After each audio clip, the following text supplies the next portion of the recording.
Baik, Assalamualaikum warahmatullahi wabarakatuh.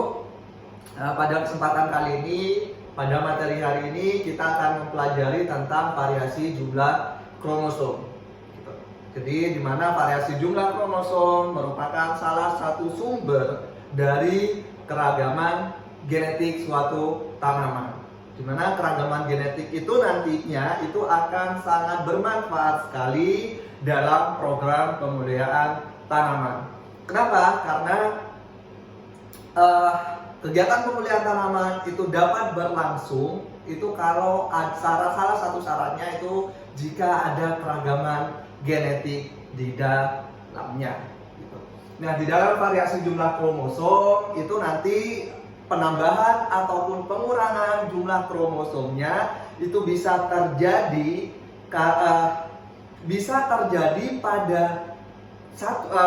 pada kromosom utuhnya atau satu set kromosom atau dalam satu genomnya gitu. Jadi variasi jumlah kromosom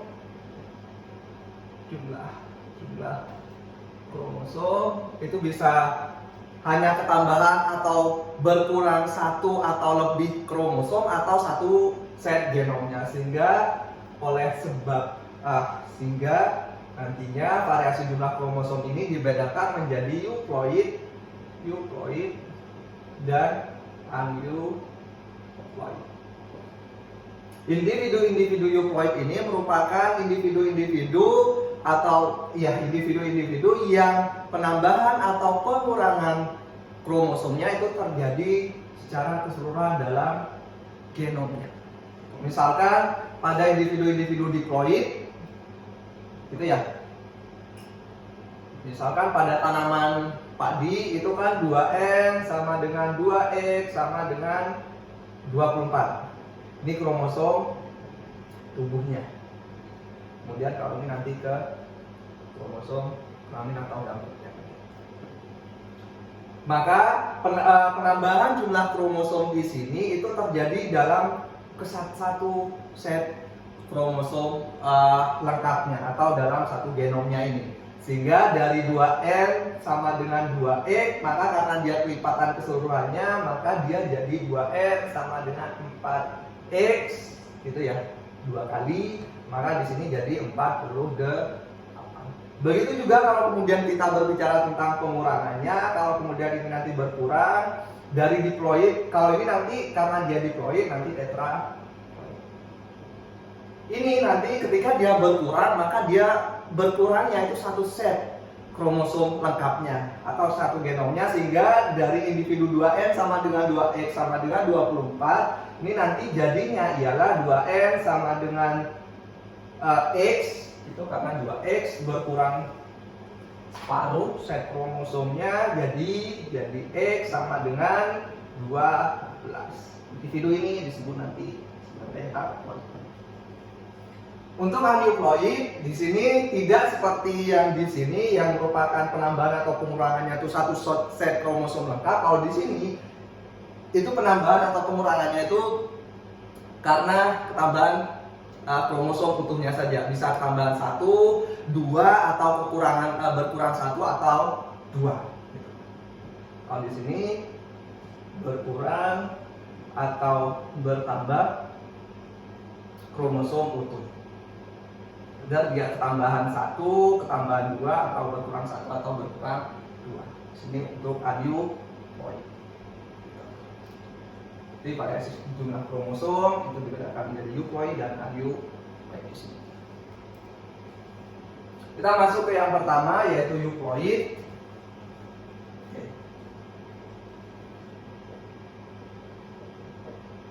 Euploid ya. Merupakan sekelompok tanaman yang memiliki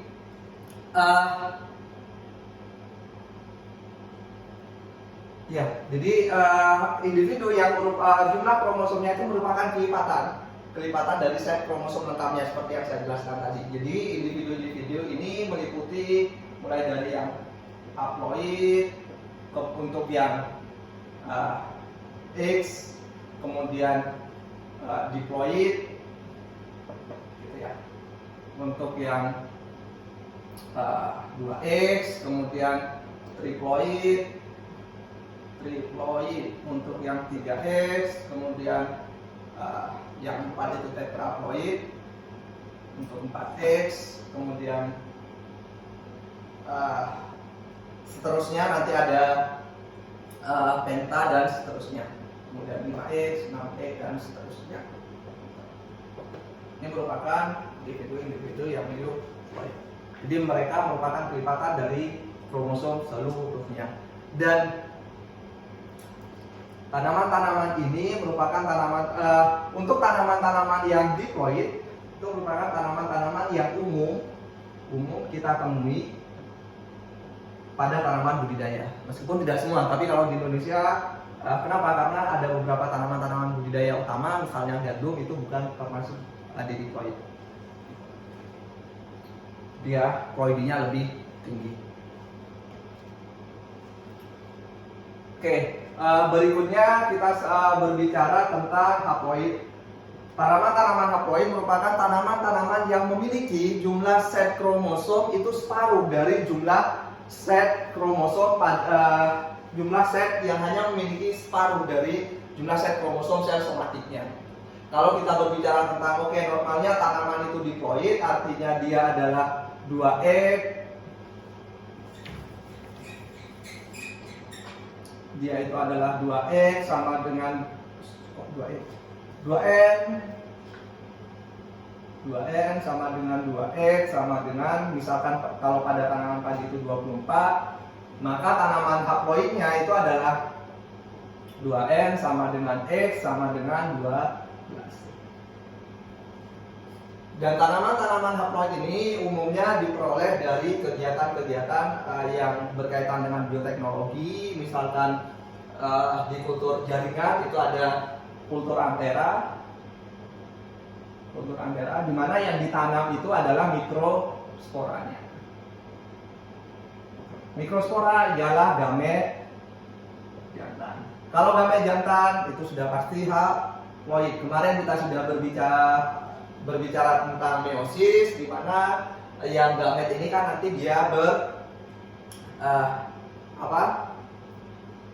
berfusi dengan gamet jantan dan gamet betina, sehingga dari yang awalnya separuh yang haploid ini jadi haploid tambah haploid, maka dia jadi diploid. Tapi ada teknik-teknik tertentu yang memang nanti yang ditanam itu gametnya. Pada tanaman tidak seperti mamalia, pada tanaman itu memiliki kemampuan multipotensi, jadi dari satu sel itu bisa jadi satu individu utuh, sehingga kalau kita nanam gametnya saja dalam bentuk mikrospora begini, maka dia bisa jadi individu utuh. Sehingga kalau kemudian kita nanam melalui kultur antera misalkan atau kultur mikrospora, kita dapat individu-individu yang haploid. Kalau kita dapat individu-individu yang haploid, maka sudah pasti dia steril. Kemudian beberapa pembuktian yang lain juga menunjukkan bahwa tanaman-tanaman yang haploid itu umumnya memiliki pertumbuhan yang lebih kecil dibandingkan tanaman-tanaman normalnya, yaitu yang diploid. Oke, kita masuk ke berikutnya, yaitu individu-individu yang diploid. Seperti yang saya jelaskan tadi, bahwa individu-individu yang diploid itu umumnya tanaman-tanaman budidaya yang kita kenal dan komersil, bersifat komersil, itu umumnya adalah diploid. Kemudian pada tanaman-tanaman diploid tidak seperti yang haploid di sini yang dia steril, gitu.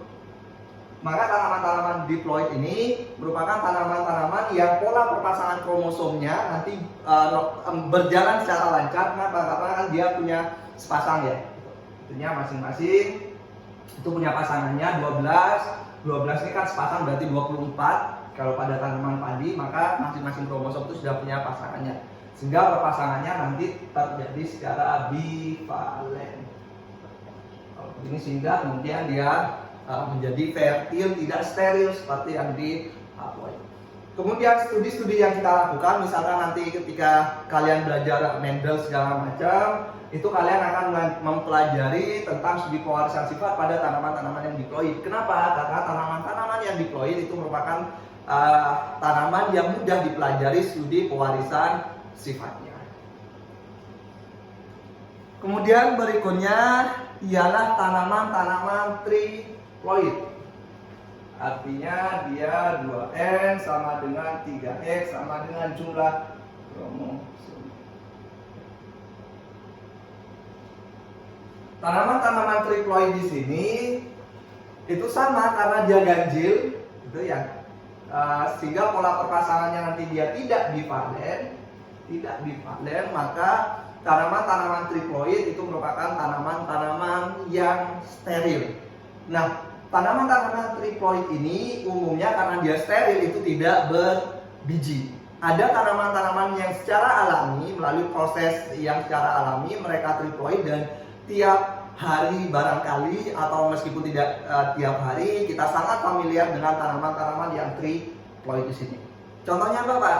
Contohnya ialah tanaman-tanaman atau yang tanaman-tanaman pisang. Buah-buah pisang yang buah pisangnya itu tidak berbiji, itu sebagian besar itu adalah tanaman triploid, gitu. Apakah kemudian ada pisang yang dia berbiji yang diploid? Ada. Contohnya pisang klutuk dan lain sebagainya yang biasa kita buat untuk rujak, atau ketika kita beli rujak kita sering dapat tukang rujaknya itu sering nambahin pisang-pisang yang berbiji, pisang klutuk itu individu tadi itu diploid. Nah, itu terjadi secara alami kalau pisang. Tapi ada tanaman-tanaman tertentu, misalkan tanaman semangka. Semangka tanpa biji itu merupakan tanaman yang memang hasil invensi manusia. Jadi memang secara buatan dia dibikin jadi triploid. Pak, bagaimana caranya? Itu nanti kalian akan dapatkan di pemulihan tanaman. Jadi nanti di pemulihan tanaman itu nanti dari tanaman yang diploid awalnya ini digandakan kromosomnya. Jadi kalau kemudian 2N sama dengan 2N sama dengan 2E, kemudian dia dibikin jadi, misalnya kita cerita sedikit tentang tanaman semangka tanpa biji. Misalkan 2N dia dari semangka yang tanpa biji, semangka yang berbiji, kemudian kita naikkan jumlah kromosomnya jadi 2N sama dengan 4X, dia tetraploid. Nah, setelah jadi tetraploid begini, kemudian kita silangkan dengan yang tanaman yang diploidnya. Kalau ini sebagai betina. Kenapa? Karena kalau dia jadi tetua jantan, artinya dia memiliki jumlah kromosom yang lebih, umumnya dia itu nanti steril. Kenapa? Balik lagi ke sini. Pola perpasangan kromosomnya menjadi berantakan di sini. Kenapa? Karena tidak lagi secara bivalen, bisa saja univalen, trivalen, bisa saja quadrivalen dan lain sebagainya. Gitu. Sehingga kalau kita mau menyilangkan, ini nanti disilangkan dengan yang diploidnya. Ini sebagai ketua jantan. Sehingga nanti kita dapat semangka yang triploid, yaitu 2N sama dengan, kalau ini kan nanti dia jadi X ya kan, kemudian ini 2X. Jadilah dia semangka tanpa biji. Meskipun nanti ketika dia ditanam di lapang, kita tidak hanya menanam tanaman semangka yang triploid. Kenapa? Karena kalau semangka yang kita tanam di lapang itu adalah semangka triploid semua, maka tidak ada satupun polen yang bisa membuahi. Sehingga kalau tidak ada pembuahan, maka di situ tidak ada pembentukan buah. Sehingga untuk pembuahan induksi pembuahan di sini, maka dia harus di-trigger oleh polen yang maka nanti secara teknis di lapang kalian harus tanam dua. Itu kalau pada tanaman, kalau kalian ingin memproduksi semangka tanpa biji. Oke, kita balik lagi ke sini. Oke.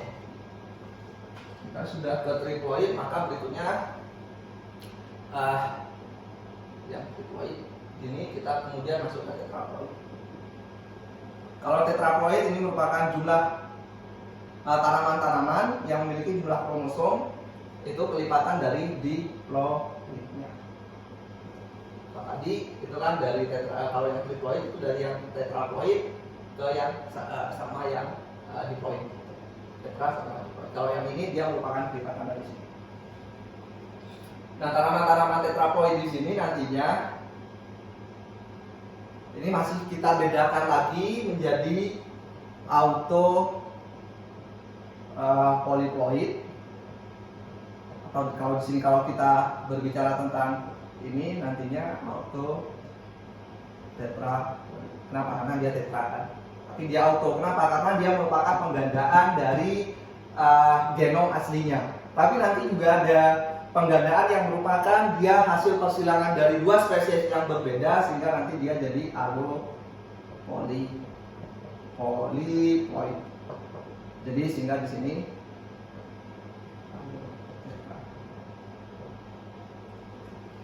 nanti kita tuliskan berikutnya.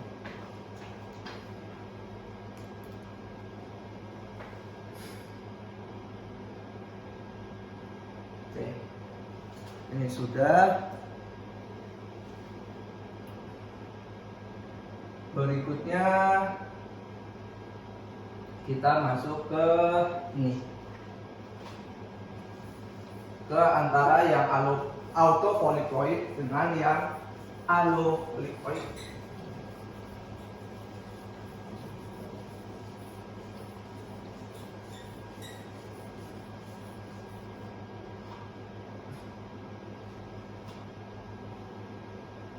Kita masuk ke sini.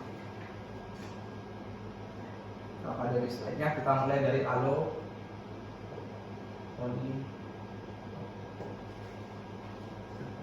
Jadi allopolyploid itu merupakan hasil penggandaan kromosomnya itu dari persilangan interspesies.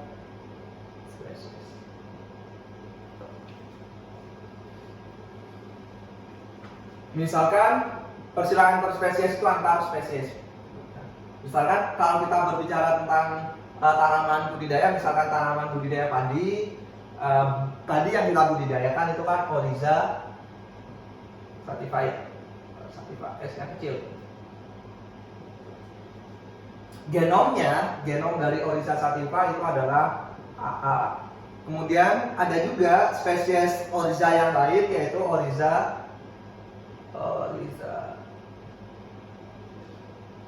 officinalis. List genomnya itu adalah CC. Kemudian kita silangkan ya. Kita silangkan kenapa? Karena umumnya tanaman-tanaman spesies kerabat dekatnya itu disilangkan dengan tanaman-tanaman budidaya. Itu karena tanaman-tanaman spesies liarnya itu memiliki sifat-sifat yang diinginkan, misalnya ketahanan terhadap hama penyakit atau ketahanan terhadap cekaman-cekaman biotik maupun abiotik. Jadi kalau kemudian kita silangkan Oryza sativa dengan Oryza officinalis CC di sini, maka nanti hasilnya itu kan nanti gametnya dia A ya. Kemudian di sini C, kemudian individu ini jadi individu ini kan steril. Kenapa? Karena masing-masing genomnya dia punya satu. Maka individu ini harus kita gandakan kromosom. Kalau ini digandakan, maka ini akan jadi AACC.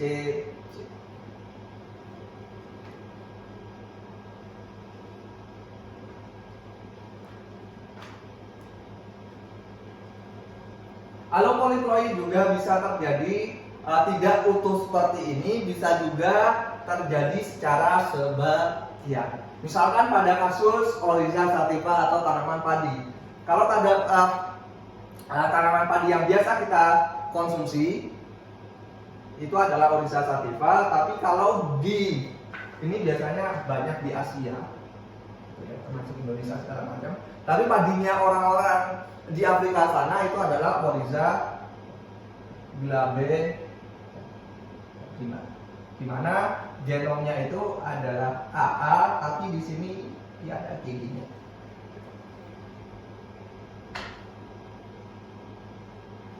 Sehingga mereka itu sebagian gitu, sehingga nantinya dia juga butuh hal yang sama seperti yang tadi.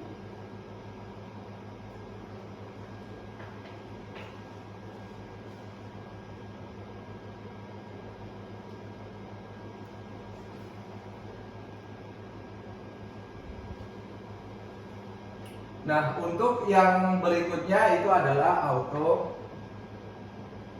poli. Itu merupakan penggandaan dari kromosomnya sendiri gitu ya. Jadi misalkan tanaman apa yang tanaman-tanaman tertentu, jadi misalkan tanaman kentang itu contohnya adalah secara alami itu tanaman kentang. Kemudian tanaman ubi jalar itu adalah tanaman autopolyploid, yaitu auto tetra. Kalau kemudian kita gambarkan misalkan genomnya itu adalah A, itu ya pada kentang ini, maka dia AA. Jadi merupakan semuanya itu merupakan kelipatan dari dirinya sendiri. Oke, berikutnya ialah misalkan kita belajar tentang bagaimana kita bisa mengidentifikasi suatu individu atau suatu spesies itu berasal dari mana. Itu umumnya kita menggunakan persilangan antar spesies dari genus Brassica.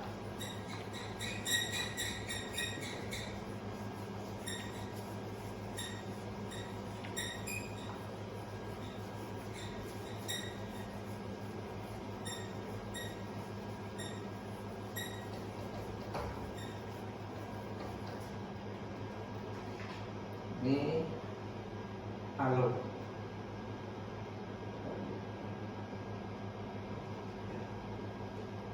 Misalkan kita punya Brassica oleracea.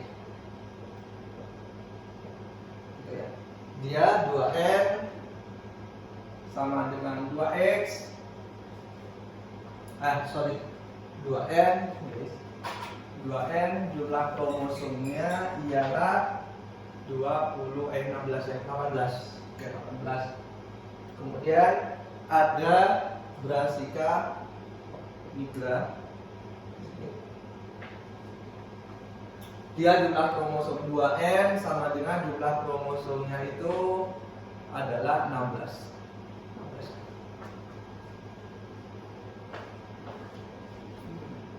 Oh, iya 16. Kemudian ada juga di sini Brassica campestris.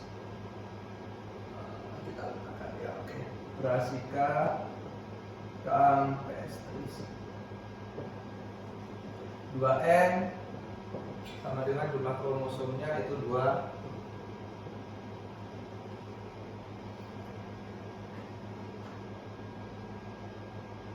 Kemudian ada individu itu Brassica nata. Itu jumlah kromosomnya itu 34. Kemudian ada juga Brassica napus.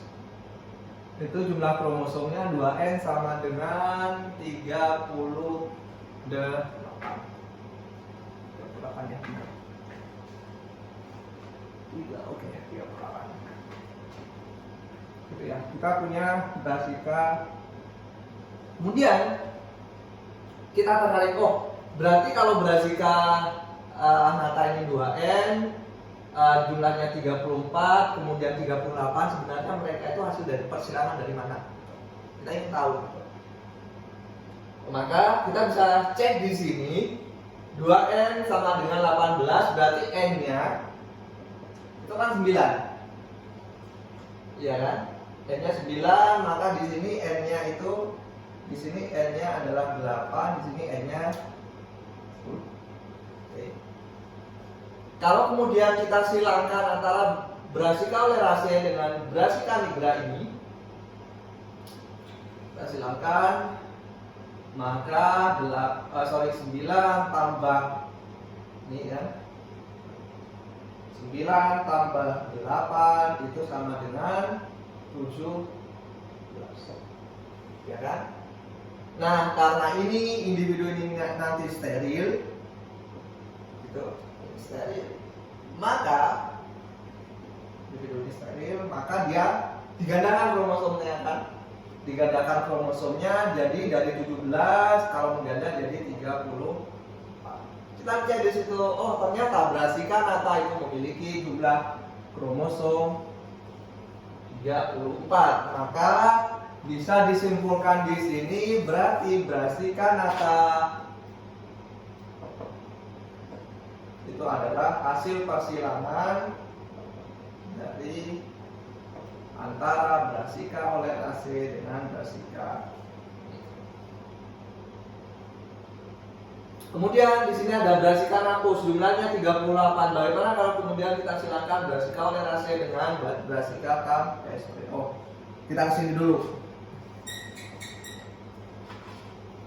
N-nya 8, kemudian ini N-nya 10. Maka kalau kemudian kita silakan, dia akan jatuhnya, kan ya, ini jatuhnya 18. Ya kan, 10 ditambah 8 jadi 18. Kalau kemudian kita gandakan kromosomnya jadi 36. Ya kan, 2N sama dengan,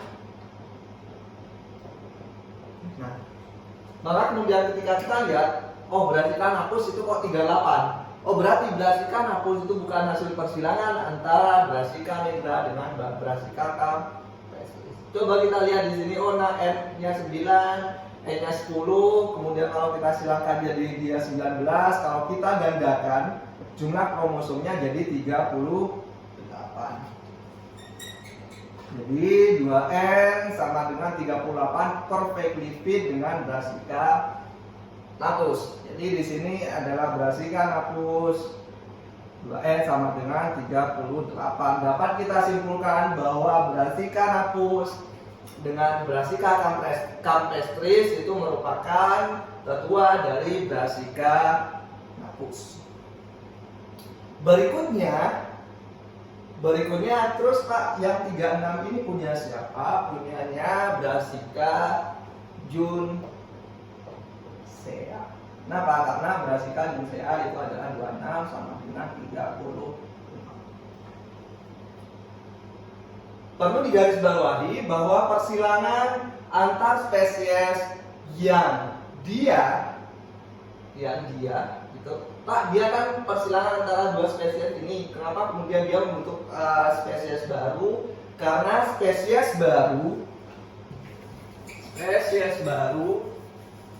sebentar.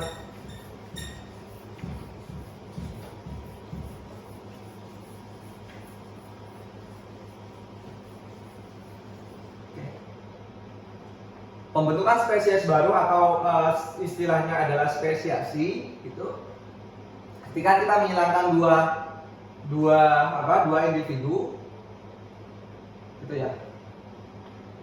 Misalkan di sini Brassica oleracea, kita katakanlah gitu, kita lambangkan genomnya itu adalah AA gitu ya. AA. Kemudian misalkan kita Brassica nigra di situ. Ini kita katakanlah BB ya, gitu. Kita simbolkan dengan AA dan BB, kemudian kita silakan seperti ini, maka kan nanti dia jadi Brassica nata di sini. Jadinya itu adalah karena tadi dia AB, jadinya AA BB. Kenapa? Karena kan tadi di masing-masing itu digandakan, ya kan? Nah, satu spesies dikatakan spesies baru kalau dia disilangkan, nanti progeninya atau anakannya itu adalah steril. Salah satu syarat suatu organisme, meskipun itu merupakan hasil persilangan antar dua spesies, kalau kemudian nanti hasil anaknya, hasil akhir dari kegiatan persilangan tadi, itu ketika dia disilangkan, itu nanti hasilnya itu steril, maka organisme yang kita hasilkan itu adalah spesies baru. Contohnya pada kasus ini AABB, kalau kemudian kita silangkan balik dengan tetuanya, misalkan antara Brassica nata dengan Brassica nigra di sini, nanti dia akan menghasilkan B kan, gametnya dia B, di sini A B, ya kan?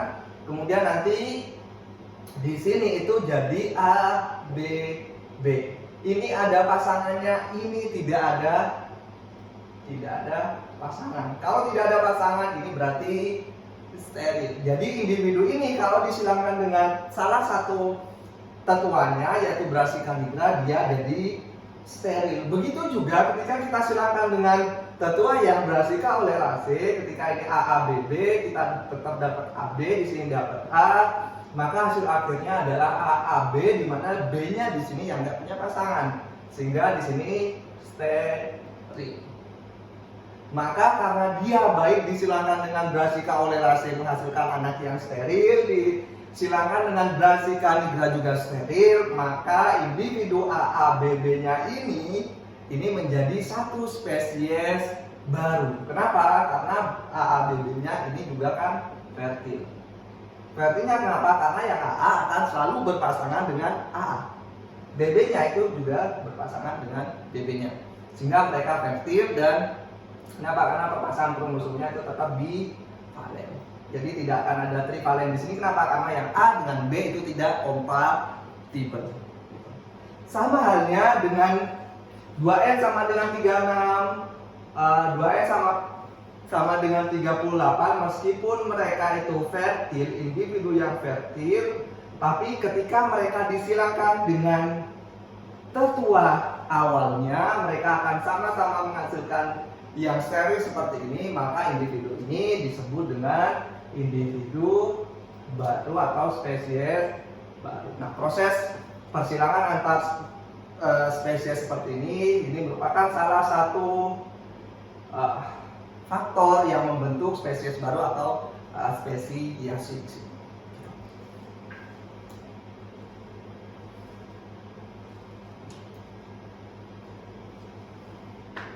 Oke. Kemudian tadi kita sudah berbicara tentang bivalen itu pola perpasangan kromosom.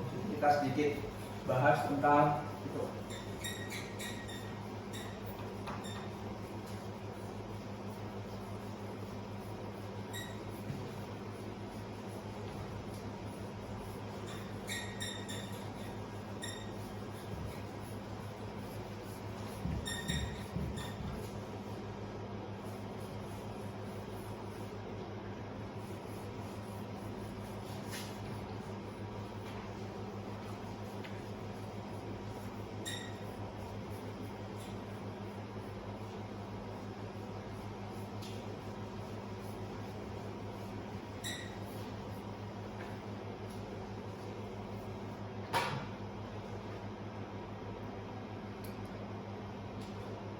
Misalkan kita punya A1, A2 gitu ya. Kemudian di sini pasangannya adalah A1, A2. Itu kemudian di sampingnya cara berpasangan bivalennya itu adalah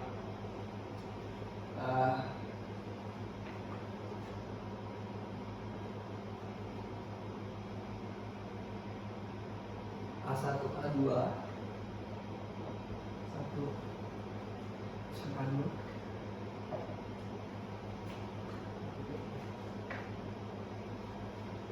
kemudian berarti di sini itu adalah A1, A2. Di sini A2, A1, A2. Kemudian di sini itu adalah A2A.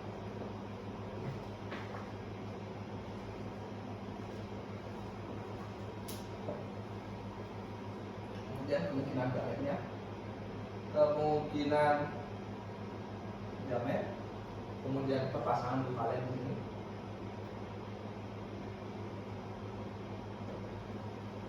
Maka kemungkinan yang pertama itu kan A1, A1, kemudian ini dengan ini A2, A,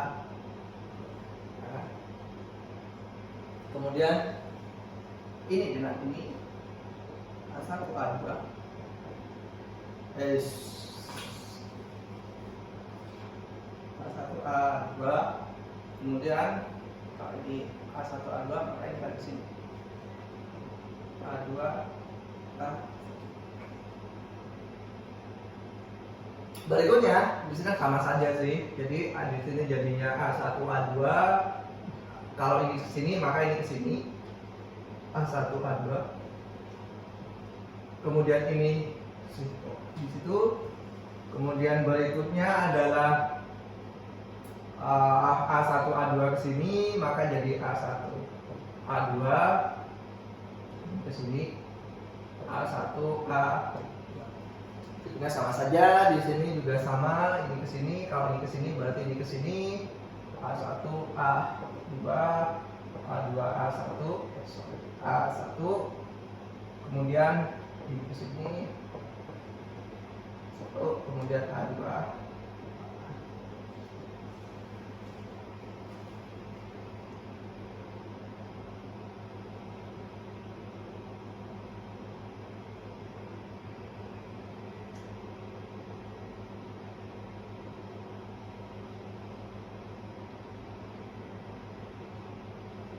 Maka perbandingan gamet ya, gamet dari genotipe ini kan berarti genotipenya AA coba lihat, berarti kan perbandingannya AA banding AA ya kan. Kita cek AA mana? 1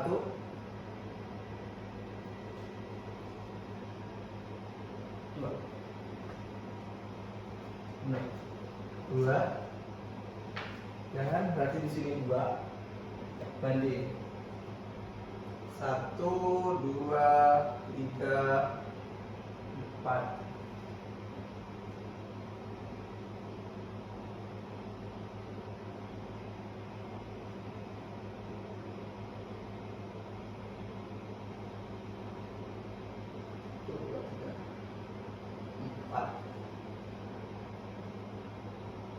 Lima, 6, 7, 8,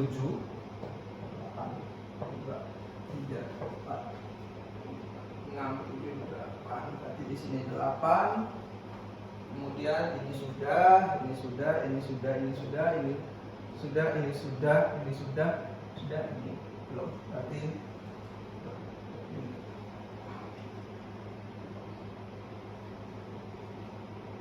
kalau kita sama-sama bagi 2 maka 1 banding 4 banding 1. Kalau kita berbicara tentang individu pola berpasangan bivalen gitu ya. Nah, di sini ini merupakan perbandingannya.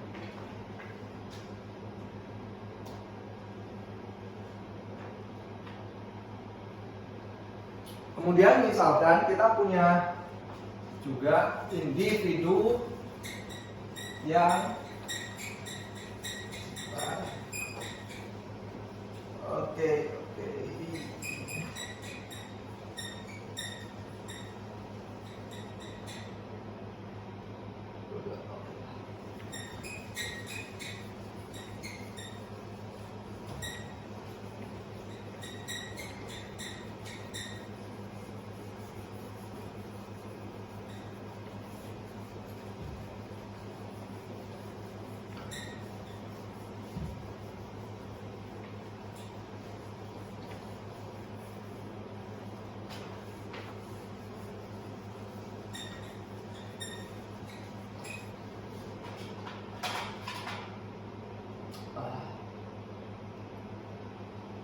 ada individu yang A besar, A besar, A besar, kemudian A besar, A besar, A besar kecil, gitu ya.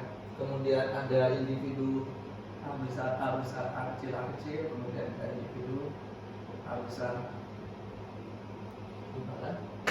A besar, A besar, A kecil, A kecil, kemudian sini, gitu. Genotipe. Maka di sini kemungkinan gametnya, tipe gametnya, tipe gamet, oke. berarti tipe gamet di sini baik itu yang gametnya AA, kemudian di sini ada A kecil, A besar, A kecil, kemudian di sini adalah A kecil, A kecil. Untuk individu yang di sini itu kan semuanya satukan ya. Kemudian di sini kan gak ada yang kecil, maka di sini kosong. Kemudian A besar, tipe gametnya kan A besar 1, kemudian di sini 2, gitu-gitu. Maka di sini untuk yang AA ini, maka untuk yang AA dia setengah. Kemudian di sini nggak mungkin karena dia cuma punya 1 di sini, maka dia tidak ada di sini. Maka di sini setengah, ya kan? Kenapa? Karena kan nggak mungkin kalau dia berpasangan dengan ini kan berarti ini. Kalau kemudian ini berpasangan dengan ini, maka ini. Jadi separuh-separuh. Kalau yang ini, maka nantinya yang di sini adalah 1/6, gitu. Kemudian, ya kan? Kalau kemudian ini berpasangan dengan ini, berarti ini, ya kan? Kalau kemudian ini nanti berpasangan dengan ini, maka ini dengan ini, ya kan? Bentuknya juga sama. Maka di sini dia juga 1/6 sama yang heterozigot nanti yang paling banyak yaitu 4/6. Kemudian kalau yang ini kebalikan aja dari yang sini. Maka di sini tidak ada individu yang AA. Kalau yang di sini yang tidak ada ini kan ini. Kalau yang di sini berarti yang di sini tidak ada. Kalau yang separuh di sini separuh. Kalau di sini semuanya AA, maka ini tidak ada, ini tidak ada, ini 1. Untuk tipe gametnya. Kita sudah ke euploid, sekarang kita ke aneuploidnya. Sudah selesai, kemudian kita masuk ke aneuploid.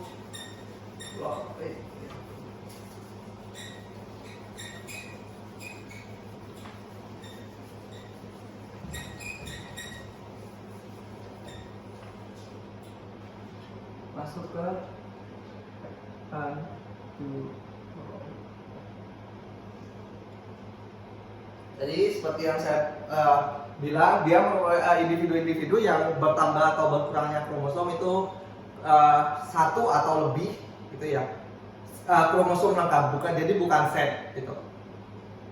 Dan dia merupakan kelipatan.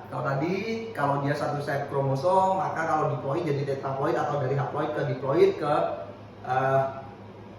diploid ke tetraploid, gitu. Terus saja gitu. Kemudian ya individu-individu aneuploid ini itu merupakan disebabkan atau karena kehilangan atau kekurangan, ketambahan atau kekurangan 1 atau lebih kromosom. Gitu. Nah, individu-individu aneuploid ini antara lain adalah mulisomik, kemudian monosomik.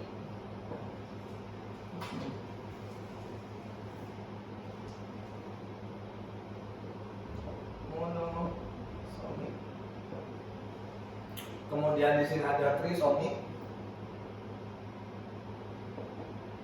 Kemudian ada tetrasomik.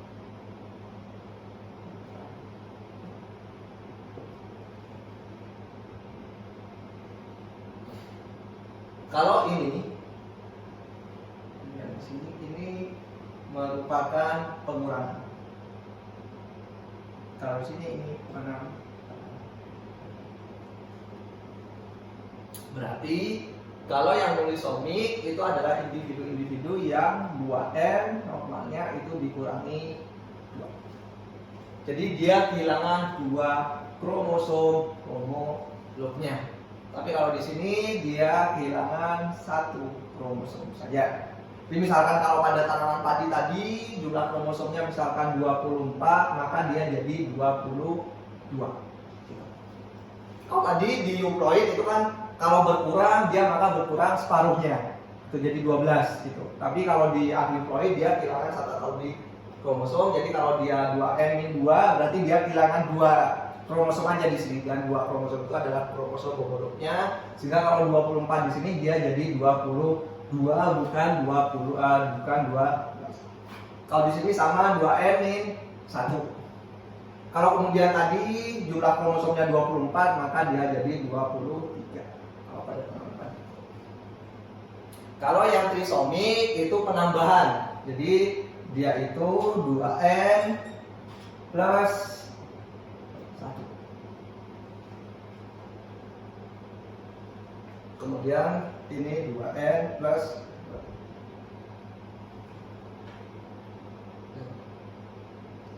Ini nanti Pak, gunanya kita belajar tentang aneuploid, kemudian apakah kita penting mempelajari aneuploid ini nanti akan sangat berguna sekali atau akan berguna sekali kalau kemudian kita bekerja pada program pemulihan tanaman. Jadi di situ ada MAL, ada DAL. Apa itu MAL? MAL monosomic addition line. Kalau yang DAL itu disomic addition line. Jadi ini akan dipakai juga kalau kita bekerja di pemulihan. Tapi kita tidak akan jauh sampai mempelajari tentang DAL ataupun MAL di situ. Kita cukup tahu di sini.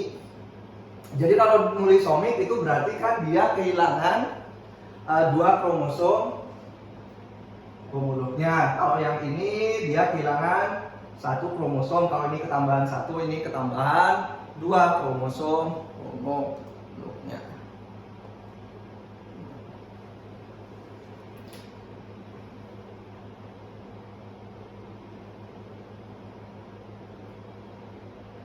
Oke, kita masuk ke pembentukan tanaman polisomik dari selfing tanaman monosomik gandum.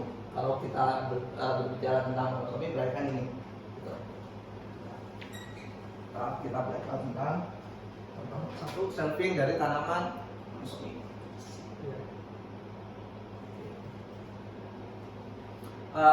Kita gamet jantan di sini, kemudian di sini gamet betina. Kan? Kemudian jumlah kromosom dari ini adalah 2N sama dengan 2N-1. 1 itu sama dengan 41 di sini. Jadi normalnya dia 42, tapi karena kehilangan 1 monosom di sini, maka dia jadi 41 di situ. Nah, berarti gametnya di sini itu kan adalah N, ya kan? N sama dengan normalnya, gitu ya. Kalau normalnya berapa? 21, gitu ya. Di sini sama yang dia kekurangan 1, berarti kan N-1 sama dengan 20 di sini, ya kan? Kemudian untuk yang betinanya juga sama. Di sini, maka dia juga sama, N sama dengan 21, ya kan? Kemudian N sama dengan N-1 itu sama dengan 20. Kemudian ini tambahan ini maka jadi 2N sama dengan 21. Benar kan? Kok 21? 4 2. Benar ya? Atau disom. Ini jadi normal. Kemudian berikutnya kalau yang di sini ini jadi 2N ya 21, berarti dia jadi monosomik lagi. Jadi 2N-1 sama dengan 41. Di sini monosomik. Berikutnya ini jadi 2N min 1 sama dengan 41 atau monosomi. Kemudian yang di sini dia 2n minusnya 2. Ya kan, minus 2 sama dengan 4. Berarti mulisomi.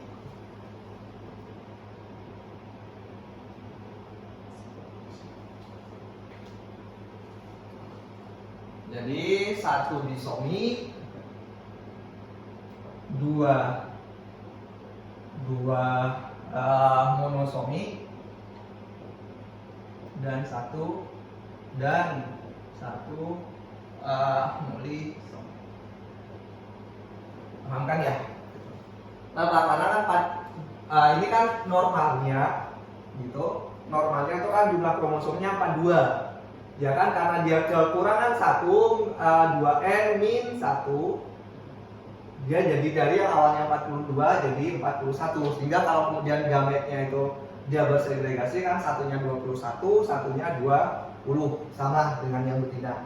Jadi kalau yang 21 kebetulan kemudian di 21 itu jadi disomi. Nanti dia jadi apa? Normal kembali. Tapi kalau yang di sini monosomik, dia akan tetap monosomik seperti yang awalnya. Kalau kemudian nanti kita tambahan satu yang baru yaitu nulisomik. Kalau kemudian yang gamet yang n-1 dengan yang n-1 itu bertemu.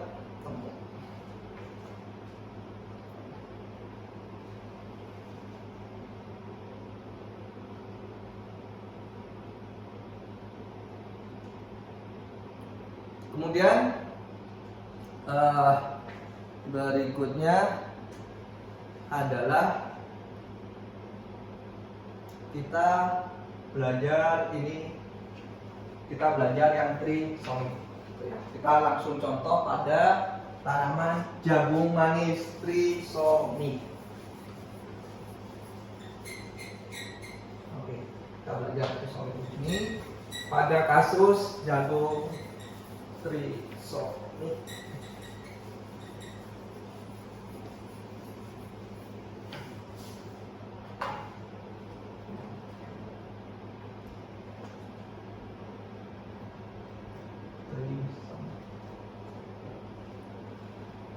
Jagung manis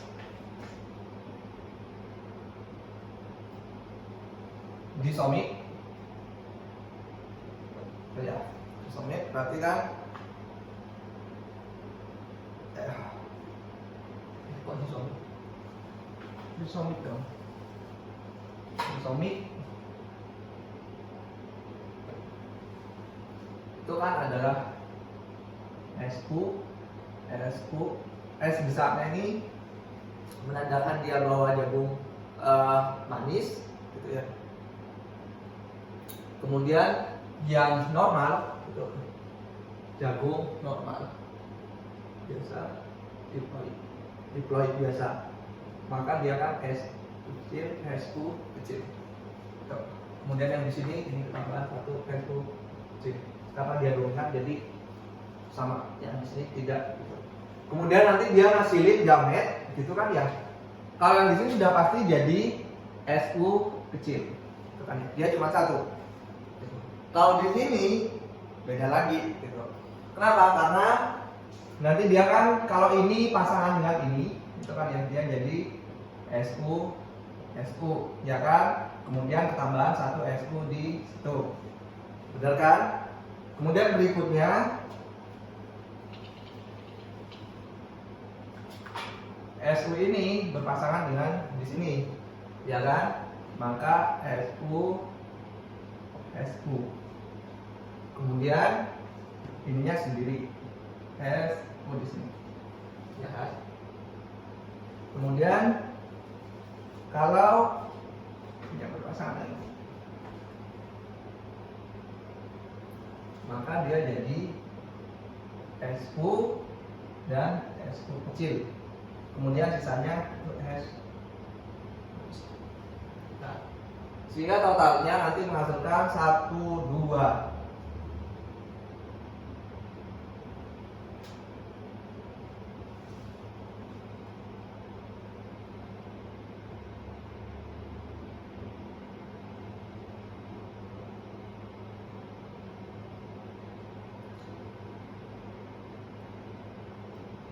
Sebentar. Kalau kemudian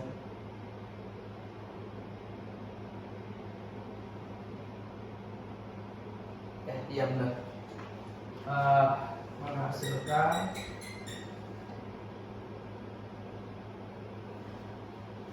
SU berarti dia ada 2, ya kan, sama ini.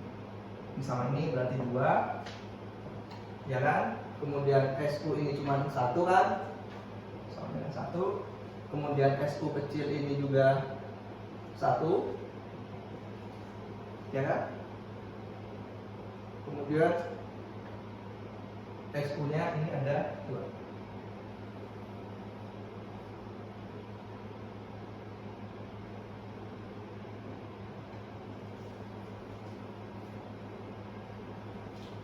Ya.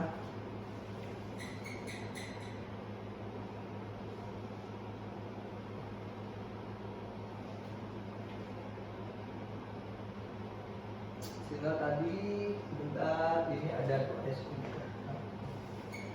Ini SU nya ada 2.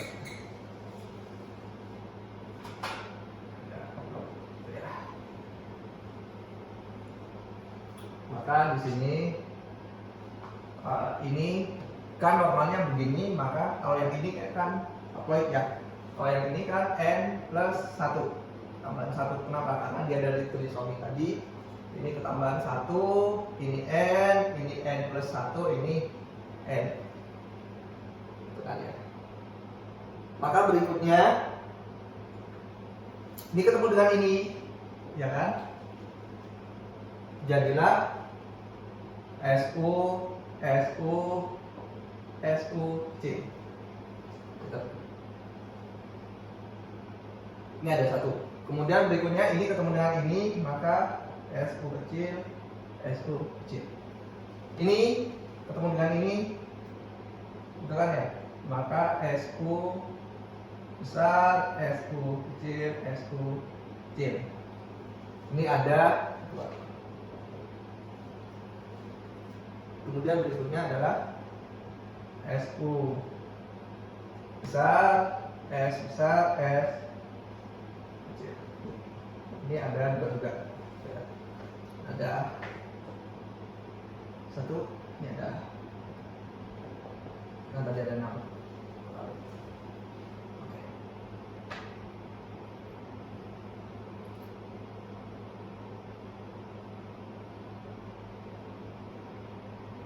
Maka kalau kita lihat di sini, yang trisomi di sini itu kan ada 3 ya. Ini 1, ini 2. Maka perbandingannya di sini adalah 3:3. 3 trisomi. Ya kan, kalau kita lihat di sini 1, ini ada jumlahnya 1, kemudian yang ini juga 1. Ya kan, dia trisominya ada 3 trisomi. Kemudian yang normalnya di sini itu ada 3 juga kan, 2 tambah 1, 3 normal. Polisomi. Kalau kemudian kita melihat yang mana yang jagung manis, yang mana yang tidak, maka di sini ketika kita lihat gitu, maka 5:1. Kenapa? Karena kan tadi dominan di sini, ya kan? Jadi ini manis, kemudian ini manis, kemudian ini manis. Jadi yang tidak manis atau yang normal itu hanya 1. Maka 5 manis, 5 manis dan 1. Oke, ya kan? Kalau ini 3:3 berarti 1:1, ya kan? Makanya kalian bisa memahami.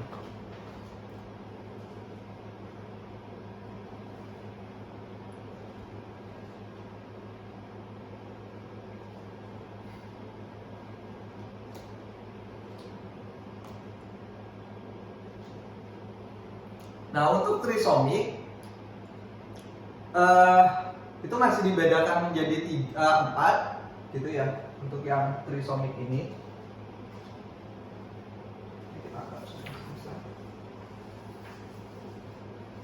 Ini satu lagi, ini kemudian kalau kemudian kita lihat di sini, ini jagung trisomiknya, itu jagung trisomiknya itu jadi tetua betina. Kalau tetua jantan nanti di slide-nya ada. Nanti kita akan diskusi lebih lanjut di spologinya. Untuk kalau bagaimana jagung trisomik itu jadi jantan. Jadi kalau kemudian dia jadi jantan nantinya, kalau yang dia ketambahan 1 N+1-nya itu N+1-nya itu jadi dia tidak berfungsi gitu. Kenapa? Hanya yang N saja yang dia dapat menyerbuki.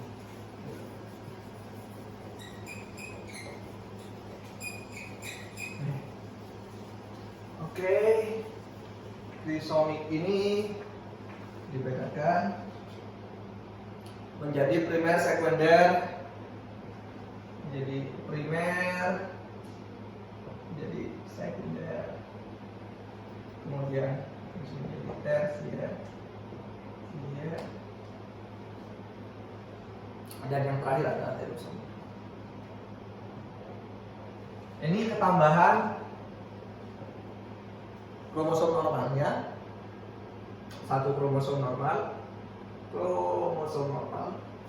Kalau yang ini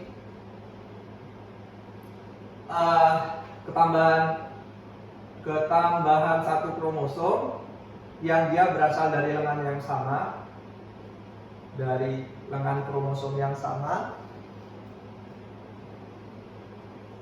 Kalau yang ini ketambahan satu kromosom tapi dia berasal dari lengan yang berbeda.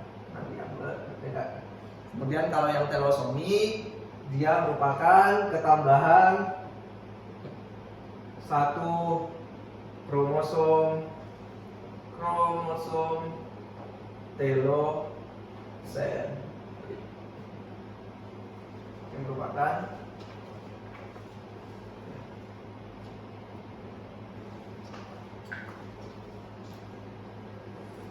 itu. Sebentar saya lihat kita sudah berapa menit di sini.